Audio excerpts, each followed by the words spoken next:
Bonjour et bienvenue, voici notre tour d'horizon économique, géopolitique, énergétique et boursier. Nous sommes le jeudi 4 juin et pour comprendre comment tourne une planète finance en pleine dissonance cognitive, c'est sur l'inforruptible et nulle part ailleurs.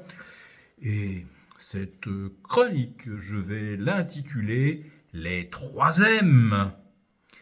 Multiplicateur magique Musk.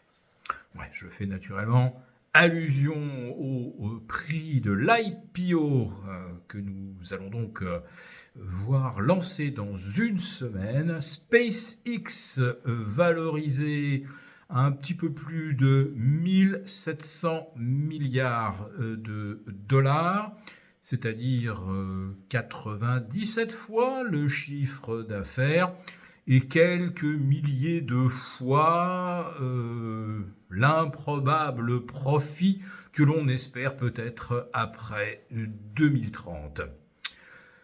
Cette entreprise devrait logiquement être validée 3 ou peut-être 4 fois son chiffre d'affaires. Et en fait, c'est 25 fois plus. Allez, on va dire que les optimistes expliqueront que l'AI pourrait permettre à SpaceX de dégager des profits peut-être d'ici 3 ou 4 ans. Allez, en étant très optimiste, on pourrait estimer que SpaceX, sur la base de ses programmes de lancement de fusées pour la galaxie Starlink et les éventuels nouveaux modèles de calcul AI, pourrait valoir 175 milliards. Bon, alors donc, le multiplicateur magique de Musk équivaut à x10. Et curieusement, aujourd'hui, eh bien, c'est le Nasdaq qui décroche de moins 1,25%. Et l'indice SOX, qui avait atteint hier et passé la barre des 100% de hausse depuis le 30 mars, recule de 5%. C'est un petit peu inattendu. De même qu'un Bitcoin rechutant en dessous des 62 000. Ce qui représente maintenant pour Stratégie, principal détenteur de Bitcoin au monde, ils détiennent plus de 800 000 Bitcoins, ça représente une perte latente aujourd'hui d'un peu plus de 11 milliards de dollars.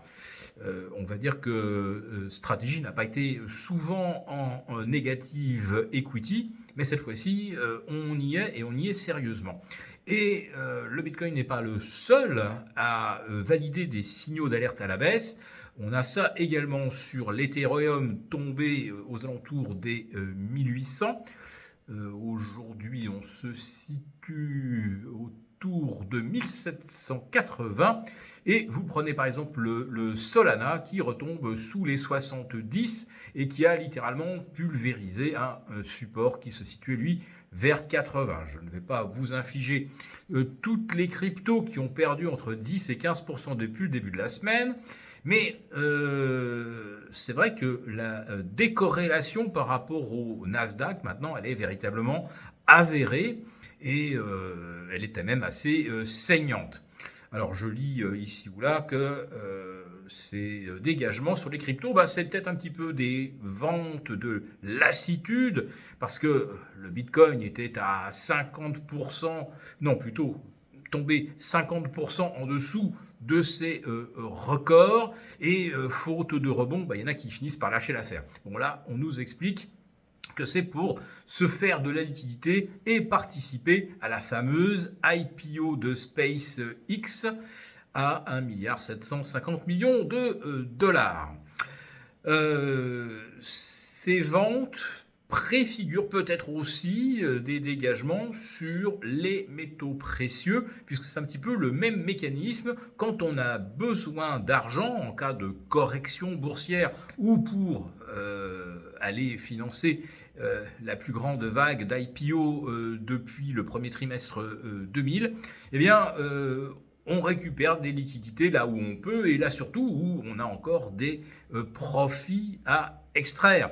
C'est le cas évidemment de l'argent autour de 75 $ ou de l'or autour de 4500.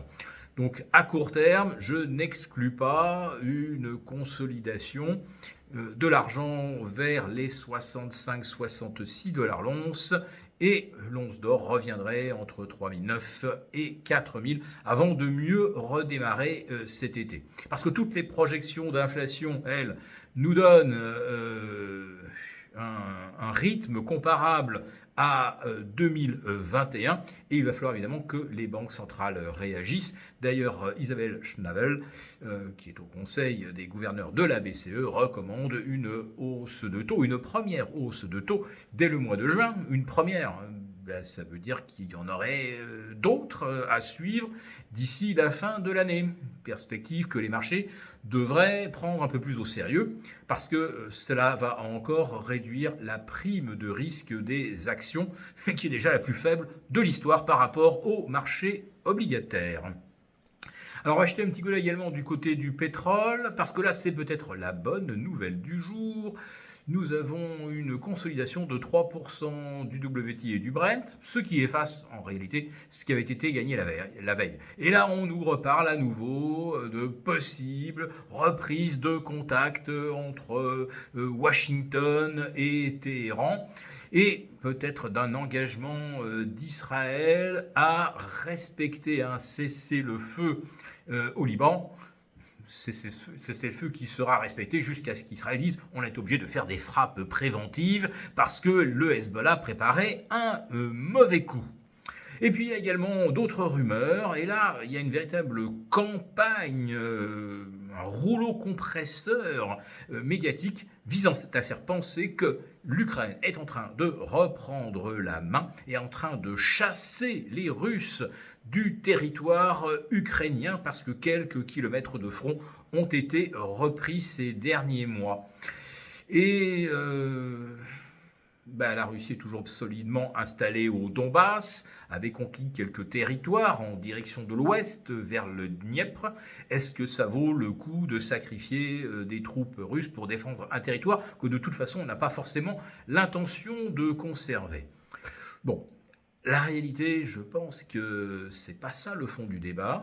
C'est qu'en faisant croire que la Russie recule, que les pertes russes sont gigantesques, effroyables, eh bien que la guerre peut être gagnée par l'Ukraine et l'Europe, pourvu qu'on donne un petit coup de pouce décisif.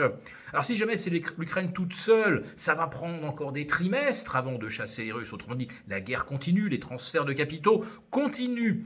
Et si jamais on dit « Ah, mais l'Ukraine va pas y arriver comme ça toute seule, mais si nous, on donnait un petit coup de pouce, si on envoyait quelques troupes au sol par-ci, par-là, eh bien peut-être que l'on pourrait accélérer le processus, aider à reconquérir la Crimée. » Bref, on est en train de préparer l'opinion à l'idée que la Russie peut être vaincue, et peut-être parce que on s'impliquerait dans le conflit, ce qui serait le meilleur moyen d'aboutir à une escalade. Et je n'ose même pas évoquer les conséquences si la Russie commençait à considérer les pays européens comme co-belligérants. Pour vous remercier de votre fidélité, nous vous invitons à télécharger gratuitement notre rapport spécial qui contient notre solution pour préserver votre épargne face à la montée des tensions géopolitiques et qui pourrait même déboucher sur une nouvelle guerre mondiale. Il vous suffit de cliquer sur le lien en description pour l'obtenir gratuitement. Merci beaucoup d'avoir regardé cette vidéo.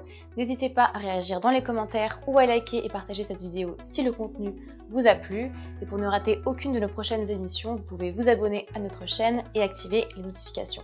Et pour plus de contenu, n'oubliez pas que le dernier rapport rédigé par nos experts est accessible en cliquant sur le lien de description. On se retrouve tout de suite dans les commentaires et je vous dis à très bientôt pour une prochaine vidéo.